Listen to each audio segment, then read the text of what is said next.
Price Lord. தேவனுடைய நாமம் மகிமைப்படுவதாக. மீண்டும் உங்களை எல்லாரும் பார்த்ததுல ரொம்ப சந்தோஷம். இன்றைய நாளுக்காக ஒரு தியானத்திற்காக ஒரு வசனத்தை நாம் வாசிக்க போகிறோம்.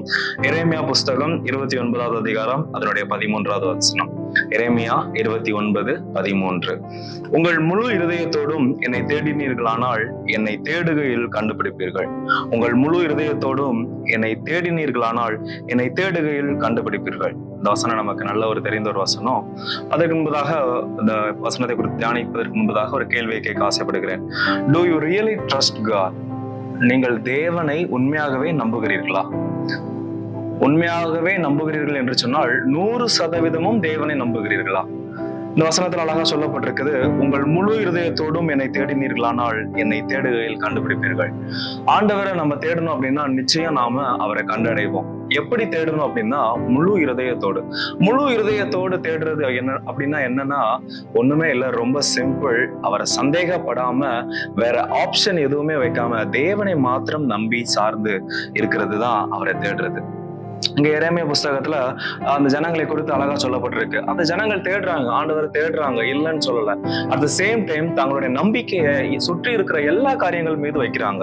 இன்றைய நாட்கள்ல அநேக நேரங்கள்ல நாமும் என்ன பண்றோம் அப்படின்னா தேவன் மேல வைக்க வேண்டிய நம்பிக்கைய பல மனிதர்கள் மேல வைக்கிறோம். தேவன் மேல வைக்க வேண்டிய நம்பிக்கைய நமக்கு இருக்கிற ஆஸ்தி, அந்தஸ்து, பணம், செல்வாக்குகள் மேல வைக்கிறோம். ஆனா ஆண்டவர் நம்ம இடத்துல எதிர்பார்க்கிற விஷயம் என்ன அப்படின்னா 100% நீ என்ன நம்பணும். உனக்கு எல்லா காரியங்களும் இருக்கலாம், உனக்கு தேவையான எல்லா சோர்ஸும் இருக்கலாம், நீ படிப்பதற்கு, வாழ்வதற்கு, வசதியாக இருக்கிறதுக்கு தேவையான எல்லா காரியங்களும் உன்னிடத்தில் இருந்தாலும் நீ நம்ப வேண்டியது தேவனை, கர்த்தரையே நம்பி இருக்கணும். அந்த இடத்துல வேற ஆப்ஷனே வரக்கூடாது. ஆண்டவரை நம்பி இருக்கிற இடத்துல வேற ஆப்ஷன் இருக்கக்கூடாது. அப்படி நாம் அவரை தேடும் பொழுது வேதம் சொல்கிறது நாம் நிச்சயம் அவரை கண்டடைவோம் என்று சொல்லி நீதிமொழிகள் 3வது அதிகாரம் 5வது வசனத்திலும் அந்த காரியங்கள் கூறப்பட்டுள்ளது. உன் சுய புத்தியின் மேல் சாயாமல் உன் முழு இருதயத்தோடும் கர்த்தரில் நம்பிக்கையா இருந்து. உன் சுய புத்தியின் மேல் சாயாமல் உன் முழு இருதயத்தோடும். இந்த முழு இருதயம்னு வேதத்துல பல இடங்கள்ல சொல்லப்பட்டிருக்கு. பல இடங்கள்ல முழு இருதயத்தோடு அவர் மேல நம்பிக்கை வை, அவரிடத்துல அன்பு வை. அப்ப வேதம் என்ன எதிர்பார்க்கிறது?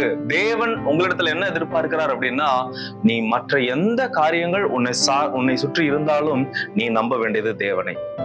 உங்களுக்கு எல்லாமே இருந்தாலும் நீங்க தேவனை நம்பணும். இதைத்தான் ஆண்டவர் உங்களிடத்துல எதிர்பார்க்கிற விஷயம். உபாகம் 8வது அதிகாரம் 6வது வசனம் நினைக்கிறேன், அது அழகா சொல்லப்பட்டிருக்குது. என்னன்னா என் சாமர்த்தியமும் என் கைபலனும் இதை செய்தது என்று உன் இருதயத்தில் நீ கொள்ளாதபடிக்கு எச்சரிக்கையாயிரு. அதாவது ஆண்டவர் என்ன சொல்றாரு அப்படின்னா இதை நான் செஞ்சேன், என்னுடைய பலத்தினால செஞ்சேன் அப்படின்னு நீ ஒரு நாளும் உன் வாயில சொல்லிடாத. ஏன்னா இது ஆண்டவர் உனக்கு கொடுத்தது, ஆண்டவர் உன் வாழ்க்கையில செய்த காரியங்கள். அதனால நம்ம செய்யறதற்கு நிறைய காரியங்கள் இருக்கலாம், இருந்தாலும் தேவனை நம்பி அவரை நம்பி காரியங்களை செய்யுங்க. நிச்சயம் உங்க வாழ்க்கை ஆசீர்வாதமா இருக்கும். அட் த சேம் டைம் பல நேரங்கள்ல நாம சொல்றோம், ஓகே நீங்க சொல்றீங்க முழு இருதயத்தோட ஆண்டவரை நம்புன்னு.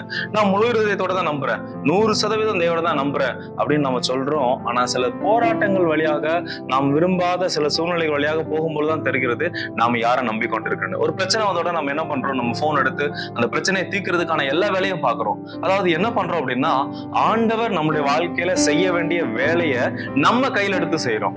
ஆண்டவர் என்ன சொல்றாரு, நீங்கள் சும்மா இருங்கள் நான் உங்களுக்காக யுத்தம் செய்வேன் என்று. ஆனா நம்ம என்ன பண்றோம் அப்படின்னா ஆண்டவரை சும்மா இருக்க சொல்லிட்டு நம்ம என்ன பண்றோம், யுத்தம் பண்ணிட்டு இருக்கிறோம். ஆனா ஆண்டவர் சொல்றாரு இல்ல, 100% என்ன நம்பு, நான் என்னுடைய வேலையை செய்வதற்கு என்னை அனுமதி. ஆண்டவருடைய வேலையை கையில எடுக்கிறதுனாலதான் இன்றைக்கு பல குடும்பங்கள்ல பிரச்சனை.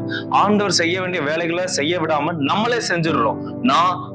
நான் செய்யறேன் அப்படின்னு சொல்லி நம்ம பண்றதுனாலதான் பல நேரங்களில் பிரச்சனைக்குள்ள மாட்டிக்கிறோம். இன்னைக்கு நான் உங்களை இதை பார்த்து கொண்டு இருக்கிற உங்களுக்கு நான் சொல்றேன், 100% முழு இருதயத்தோட தேவனை நம்பி உங்க வாழ்க்கையை ஆரம்பிங்க.